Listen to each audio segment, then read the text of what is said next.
کراچی کے علاقے سرجانی ٹاؤن میں سرکاری زمین واگزار کرانے کے لیے ایک دن کے تعطل کے بعد آپریشن دوبارہ شروع کر دیا گیا ہے، جس میں KDA کی ہیوی مشینری پولیس کی نگرانی میں تجاوزات کا خاتمہ کر رہی ہے۔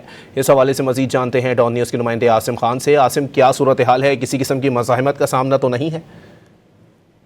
یہ ادارہ ترقیات کراچی کے محکمہ اسٹیٹ اینڈ انفورسمنٹ کی جانب سے سرجانی ٹاؤن شپ اسکیم 41 میں تجاوزات اور لینڈ مافیا کے خلاف بھرپور آپریشن مسلسل تیسرے روز بھی جاری ہے۔ Director state and enforcement Shakeel Ahmed Khan کی نگرانی میں آپریشن کیا جا رہا ہے، جبکہ پولیس کی بھاری نفری یہاں پر جو ہے ان کو سیکورٹی دینے کے لیے موجود ہے، اور بھاری مشینری کے ذریعے جو سیکٹر 10 اور 13 میں غیر قانونی تعمیرات ہیں، جو دفاتر قائم کیے گئے تھے جعلی سوسائٹیوں کے، ان کو مسمار کیا جا رہا ہے اور زمین واگزار کرائی جا رہی ہے۔